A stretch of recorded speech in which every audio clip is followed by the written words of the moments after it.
एक मराठा मरेंगे जितेंगे कोण म्हणताय देत नाही मराठ्यांना आरक्षण 50% तुमचं आमचं नातं काय तुमचं आमचं नातं काय एक मराठा या बांधवानं आरक्षणासाठी आत्महत्या केली। मला मराठा बांधवांना सांगायचंय की त्यांना चिठ्ठी लिहिलेली मी बघितली तर त्याच्या चिठ्ठीत असं लिहिलेलं होतं बघा ती शब्द कसे आहेत मरताना शेवटचे शब्द काय करावं आम्ही मराठ्यांनी काय पाप केलं का किती कष्ट करावं आमच्या दुधाला भाव नाही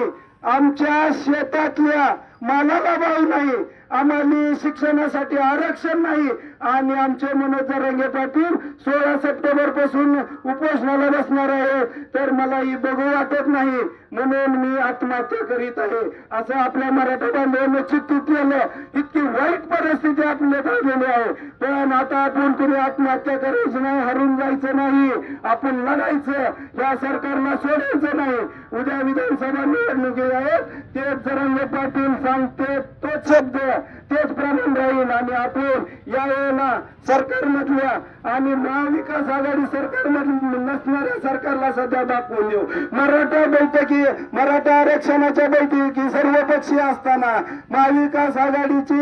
ही सरकारमधली माणसं सध्या आली नाहीत आणि महाविकास आघाडीची माणसंही आली नाहीत मग असं आम्ही काय मराठा समाजानं दुर्दैव आमचं की तुम्ही आमची मतं घेता आमच्या जीवावर मोठं झाला आमच्या जीवावर कारखाने टाकले आमचा ऊस नेऊन गाळता त्या ऊसाला कवडी मोल भाव देता आणि आम्हाला आरक्षण देताना का तुमची आई मरते का हात कापते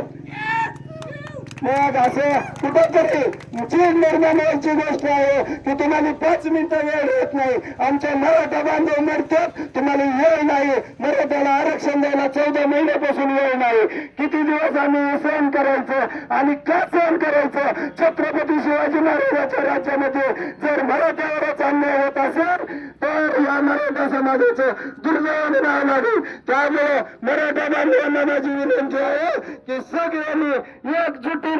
तडवाला ग्रामस्थांना विनंती आहे की प्रत्येक आपल्या लेकरा बाळासाठी मनोज जरांगे पाटील उपोषणाला बसले 5 दिवस झाले प्रत्येक मराठा बांधवांनी फक्त एकच दिवस जीवन येतात म्हणजे उपोषणाची दाखता तुम्हाला कळेल 5 दिवस झाले ती माणूस अस्ताव्यस्त झालाय। मी 5 दिवस उपोषण केलं काय परिस्थिती होती वर्ष झालं मी सध्या बघतोय त्यामुळे त्यांचं 6वं उपोषण आहे। जर त्या माणसाला काय झालं ती माणूस मेला तर आपली परिस्थिती आपल्यासाठी लढणारा कोण आहे आपल्या आई बापानंतर जर आपल्यासाठी कोण लढणार असेल तर ते मनोज जरांगे पाटील आहेत आणि त्यांनाच पाठिंबा देण्यासाठी सर्व मराठा बांधवांनी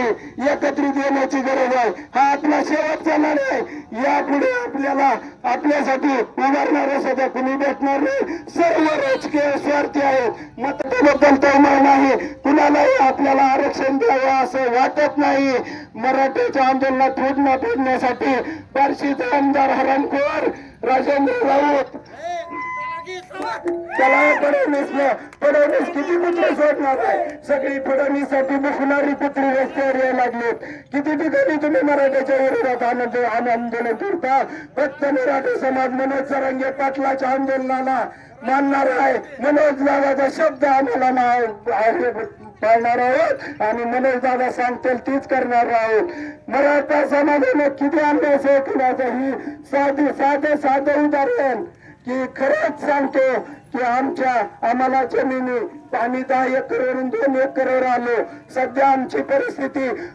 शाळेत जिल्हा परिषद शाळा असू द्या शिक्षण संस्था असू द्या ज्याचा आई वडील नोकरीला आहे त्या आरक्षणाच्या लेकराला गणवेश मिळतात आणि त्याच ठिकाणी पचक्यात चड्डीवर बसलेल्या आमच्या लेकराला गणवेश मिळत नाही नोकरदार 2 नोकरदार घरात असताना त्यांनी आरक्षणाचा फायदा म्हणून गणवेश मिळतो ही मध्ये माफी मिळते आम्ही आयुष्यभर कमवायचं आणि आमच्या लेकरा बाळासाठी ती शिक्षणाला घालवायचं म्हणजे म्हातारपणी आमच्या लेकराला नोकरी नाही आणि आम्हाला कसला आधार नाही अशा परिस्थितीत उद्या मराठा समाज जाणार आहे। आता आपण लढू तरी शकतो उद्या तर लढायची ताकद राहणार नाही. हा आपला शेवटचा लढा आहे आणि पूर्ण ताकदीनं लढायचा आहे. जरांगे पाटलाच्या पाठीमागे उभं राहायचं. जमेल तसं आपण अंतरवलला जाऊन जरांगे पाटलाला भेटून यायचंय. आज होता येईल तेवढं तडवड्याला ज्याला यायचंय त्याला गाडीची व्यवस्था करू. आपण 3 वाजता अंतरवलला जाण्यासाठी यायचंय. जर कोणी गाडी डिझेल टाकून देत असेल त्यानं गाडी घेऊन यायची, ते डिझेल टाकण्याची व्यवस्था करू.